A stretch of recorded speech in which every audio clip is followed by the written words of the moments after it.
Governo eleito deve suspender processo de privatização dos Correios. O ex-ministro Paulo Bernardo, da equipe de transição de governo na área de comunicação, disse que o grupo vai propor o fim do processo de privatização dos Correios. A desestatização da empresa pública federal foi uma iniciativa do governo Jair Bolsonaro e dependia de aprovação pelo Congresso Nacional. O projeto que tira o controle público da companhia chegou a ser aprovado na Câmara dos Deputados em agosto de 2021 e desde então está parado no Senado Federal. Integrante da nossa equipe de formadores de opinião independentes, Alberto Cassone, especialista em marketing e inteligência de mercado. Satisfação imensa tê-lo conosco aqui, mais uma vez na nossa bancada. Alberto, como vê estes primeiros movimentos do novo governo que assume a partir de 1º de janeiro de 2023. Satisfação. Satisfação, Oliveira. Uma satisfação estar aqui com os amigos do RMS News. E vamos tratar de um assunto de suma importância, porque o Correios é uma empresa muito importante dentro do cenário nacional. Para você ter uma ideia, o Correios ele tem 359 anos, né? Foi fundado em 1663 como o nome era Correio Mor, né? E hoje é a empresa brasileira de Correio Telégrafo, a ETC, e é responsável aí pela execução do envio e entrega de correspondências no Brasil, né? Distribuindo também encomendas, né? Com a evolução aí, o Correios também passou a distribuir encomendas, né? Viu, Oliveira? Nós podemos aí enquadrar os Correios como uma instituição que é uma expressão do poder nacional, né? Porque os Correios conseguem imprimir, principalmente a partir de 2018, um forte aspecto positivo nas expressões políticas, econômicas, psicossociais, de segurança e ciência e tecnologia, né? Para a gente ter uma ideia, né, na questão política, para se ter uma ideia na questão política, né, passaram os Correios efetivamente a ter um papel de destaque na execução dos objetivos fundamentais da nação, né, que junto com fatores psicossociais também econômicos, fizeram aí o Brasil manter a integridade nacional, né? Talvez seja a única instituição que esteja presente aí nos mais de 5.500 municípios do Brasil. E para atingir esse feito aí, que é um feito de uma certa forma, de uma grandeza extraordinária, né? É preciso ter muita ciência e tecnologia na área de logística, né? É uma logística muito avançada que permite, dentro do aspecto econômico, também possibilitar o êxito aí de distribuição de pequenos insumos, né, na venda aí de pequenos comércios que você faz por internet. E também, uma coisa muito importante, a distribuição de vacinas, de remédios, isso é fundamental para a manutenção do nosso país aí. Então, como eu disse, os Correios é uma instituição que atua em todas essas expressões. No aspecto militar, ele tem uma questão importante na nossa segurança da integração nacional, né? E agora essa empresa que está aí à nossa volta, ao lado de todos os brasileiros, de todos os municípios. Bom, mas o assunto é a transição. Então, o que aconteceu com a questão da transição? Em 2017, Oliveira, houve um relatório da CGU, né, a Controladoria Geral da União, que havia declarado que se medidas efetivas não fossem tomadas num curto prazo, né, os Correios iriam sempre estar dependentes dos recursos transferidos da União, ou seja, do nosso bolso. Pois no período entre 2010 e 2016, a empresa passou a contabilizar aí um prejuízo gigantesco. Só em 2015 e 2016, esse prejuízo somou 3,4 bilhões de reais. Num real e fatídico exemplo de uma péssima gestão dos bens e do patrimônio público. Com a saída desse grupo aí que vilipendiou as nossas instituições com uma péssima gestão e um uso político da instituição, com finalidades políticas e alta corrupção, né, nos 2 anos seguintes, digamos assim, o governo conseguiu estancar a sangria das gestões anteriores. E, atualmente, o Correio ele é comandado por quadros altamente técnicos, né? E no ano passado registrou aí um lucro na ordem de 3,4 bilhões de reais. É o maior lucro, se não me engano, nos últimos 20 anos dos Correios.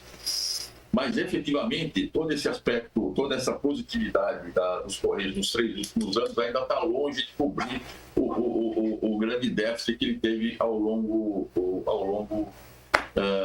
da história. Com a questão das empresas privadas, públicas estarem numa situação complicada financeiramente, surgiu a ideia da privatização. Hoje, e como você bem disse, a própria Câmara já aprovou o processo de privatização dos Correios, mas está parado no Congresso devido aí à ineficiência do atual presidente do Senado. Agora, como o senhor Paulo Renato, o ex-ministro, disse, o governo anterior aí apresenta o argumento de não privatizar a empresa. E essa história, quando as empresas públicas começaram a ser geridas com eficiência e lucro, obviamente você, para que vai privatizar? Ela está dando lucro. A nossa questão é que como esse governo está pegando as empresas públicas e como é que eles vão entregar. Nós vimos como eles entregaram. Então, a nossa questão, o que nós temos que fazer é, obviamente, cuidar do nosso patrimônio e fazer com que ele seja bem gerido. E, infelizmente, o que nós temos visto, Oliveira, é que próprios postulantes aí, apoiadores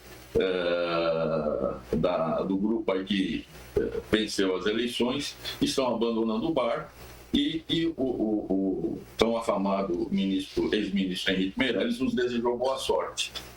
E nós temos agora que efetivamente zelar pelo nosso patrimônio e não deixar que as coisas descambem novamente.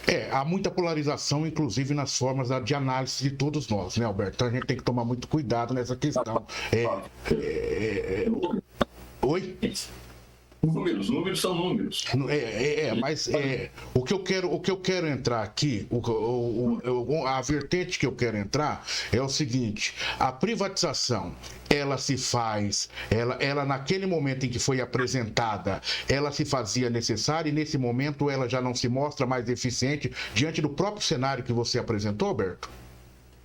Olha, Oliveira, nos países em que as empresas de correio estão nas mãos privadas, tem a concorrência e isso faz com que exista uma melhora da produção de serviço, né, da prestação de serviço da própria população. Eu sou favorável à privatização dos Correios, porque a partir do momento que você privatiza um serviço, você permite que outras empresas possam entrar e aí você gera competitividade e a melhoria dos serviços. É lógico que um país, uma nação soberana, tem que cuidar das instituições que estão dentro dela. E para evitar o que ocorra, o que aconteceu no passado, um uso precipitado das empresas públicas no sentido de desviar a empresa dos objetivos fundamentais para que ela se presta dentro do país. Agora então, nesse momento, eu vejo com positividade, porém, o governo ele sempre vai ter que estar atento aos prestadores de serviço, né? E não deixar correr solto. Você vê com positividade a permanência da maneira que está, é isso? Não, eu vejo com positividade a privatização. Da empresa, e a possibilidade de que ela seja gerida de uma forma de trazer mais benefícios para a população. Se assim não for, não deveria ser privatizada, mas como nós temos visto, ela tem gerado recursos, ela tem sido sustentável, ela não está precisando mais que o Estado coloque dinheiro para tampar os buracos. Então esse dinheiro ele é revertido para outras coisas mais úteis para a sociedade. E nós temos que manter isso. simplesmente. Agora, ter uma empresa pública sustentável e bem administrada também é o ideal. O ideal é que ela seja superavitária e cumpra o seu dever. Eu até pergunto isso porque não é que a privatização é a salvadora de todas as soluções, né? E nós temos exemplos aqui no próprio país. Um exemplo, o aeroporto de Campinas, que foi entregue para iniciativa privada e posterior houve a sua devolução, se não me falha a memória, porque não teve a sua efetividade. Então é por isso que eu cito esse exemplo de forma muito rasa, apenas para a gente poder se situar, Alberto. Então, mas no caso dos Correios, é uma empresa gigantesca, por exemplo. O Postales, que é o fundo de pensão dos Correios, é o maior fundo de pensão do Brasil em número de funcionários e beneficiários. E a gente não pode, infelizmente, números são números, e o Postales foi entregue também com um rombo de 16 bilhões aí, e muitas causas judiciais. Agora está começando, espero que esteja entrando aí num equilíbrio, porque é um fundo muito importante aí dentro do mercado.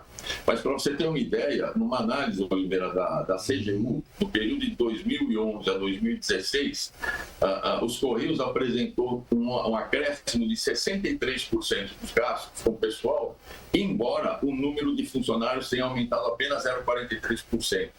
Então, o que a gente infere sobre isso? Que num período de aproximadamente 5 anos, onde várias pessoas, uma empresa gigante, se aposentam, essa mão de obra não foi recolocada. Mas a despesa com os recursos administrativos dela, e mão de obra e pessoal, aumentou 70%.